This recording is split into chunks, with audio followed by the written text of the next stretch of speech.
नमस्कार जोहार, मैं अभिषेक आनंद और मेरे साथ राजलक्ष्मी और हम मौजूद हैं इस वक्त की एक बड़ी खबर लेकर के आपके सामने।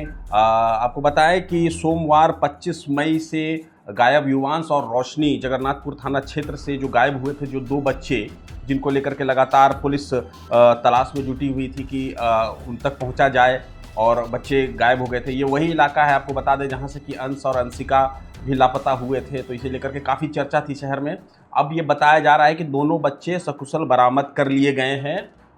ऐसा बताया जा रहा है, जो प्रारंभिक जानकारी आ रही है कि 10 माइल चौक से दोनों बच्चों की बरामदगी हुई है। फिलहाल पुलिस इसे लेकर के थोड़ी देर में प्रेस वार्ता करने वाली है, लेकिन उससे पहले इस घटना के बारे में पूरी जानकारी आपको राजलक्ष्मी बताएंगे। राजलक्ष्मी, बताएं कि क्या था पूरा मामला। जी एकदम अभिषेक, ये पूरा मामला जगन्नाथपुर सेक्टर 1 के पास का था और यहाँ से दो बच्चे सोमवार जो है वो अपने घर के बाहर खेल रहे थे। दोनों भाई बहन है, 6 साल का युवांश और 10 साल की रोशनी। दोनों ही बच्चे आपस में खेल रहे थे। खेलते हुए वो बाहर जाते हैं, गोलगप्पा भी खाते हैं, जो लोग देख पाते हैं। और मैं आज गई थी वहाँ पर, तो लोगों से बात भी हुई थी, लेकिन एक सीसीटीवी फुटेज में वो नज़र आते हैं और उसके बाद आगे की किसी भी रिकॉर्डिंग में वो नज़र नहीं आते हैं। तो यहीं से शक जो है वो शुरू होता है। और माँ जब बच्चों को खोजने के लिए निकलती है तो बच्चे कहीं नहीं मिलते हैं, किसी को कोई जानकारी नहीं होती है।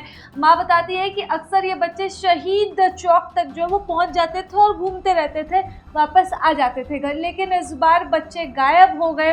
रोशनी 10 साल की है, 3 क्लास में पढ़ती है और काफ़ी तेज लड़की है। पड़ोसियों ने बताया कि कभी भी माँ पिता दोनों काम करते हैं, माँ सब्जी बेचती है और पिता डेयरी में काम करते हैं। तो कभी भी ज़रूरत होती थी तो रोशनी को दोनों का ही नंबर पता था और खुद से फ़ोन करके बताती थी, यानी कि गुम जाने की। तो हाँ, खुद से फोन 10 साल की हाँ, तो गुम जाने की कोई संभावना यहाँ पर पड़ोसियों को कभी लगी ही नहीं। सभी को शक था कि जिस तरह से अंश और अंशिका गायब हुए, उसी तरह से शायद युवांश और रोशनी भी गायब हुए। और इसी तर्ज पर प्रभात खबर की टीम ने, पुलिस ने जो ये अपनी छानबीन, अपनी पड़ताल शुरू की थी कल से ही, और आज ये पड़ताल, ये छानबीन जो है वो कामयाब हो गई। और खास बात यहाँ पर गौर करने वाली ये है कि जहाँ से बच्चों की आखिरी लोकेशन ट्रेस हुई थी अभिषेक, वहीं से 2 किलोमीटर आगे शालीमार बाजार, जहाँ से अंश और अंशिका को गायब किया गया था। इसलिए भी पुलिस की शक की सुई जो है वो बार बार गुलगुलिया बस्ती के लोगों की तरफ जा रही है।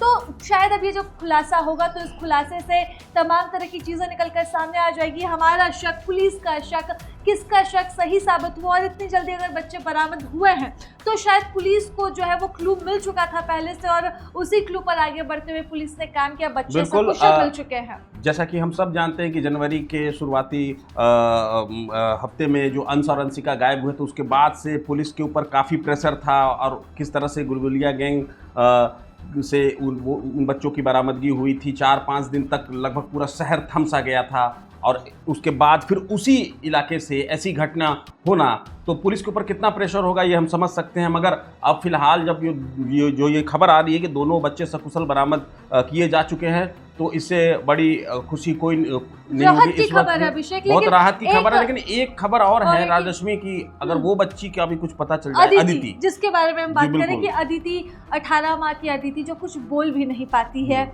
और उसके परिजन अभी परेशान हैं। वहाँ पर आपको उनसे मिलने वाले लोगों की जो है भीड़ देखने को मिलेगी, लेकिन उस भीड़ में कहीं भी 18 माह की अदिति आपको दिखाई नहीं देगी। और पुलिस जो है वो खोज रही है, अपने स्तर पर खोज रही है, और शक की सुई जो थी पुलिस की वो नाले पर ही अटकी हुई और उससे आगे बढ़ नहीं रही है। तो इस मामले में जो गुलगुलिया एंगल है उसको भी पुलिस ने खंगाला। थाना प्रभारी से जो हमारी बात हो रही थी तो उन्होंने बताया था कि जो भी पहला शक जो गुलगुलिया गैंग पर गया था, तो हमने जो बात करनी थी सभी थाना प्रभारियों से, आसपास के जितने भी थे, तो उन तक ये मैसेज पहुंचाया था कि वहाँ उनके इलाके में जो भी उस तरह के लोग रहते हैं उन तक छानबीन करें। तो उस एंगल से भी पुलिस वहाँ छानबीन कर रही है, मगर अब तक उस मामले में पुलिस के हाथ खाली है। लेकिन खुशी की बात ये है कि ये दो बच्चे गायब हुए थे, ये सकुशल बरामद हो गए हैं, और बाकी की अपडेट हम आपको आगे देंगे जब पुलिस प्रेस वार्ता करेगी। फिलहाल इतना ही। मैं अभिषेक आनंद और मेरे साथ राजलक्ष्मी, हमें दीजिए इजाजत, मगर जुड़े रहें प्रभात खबर झारखंड के साथ। धन्यवाद। प्रभातखबर.com, विश्वास वही, रफ्तार नहीं।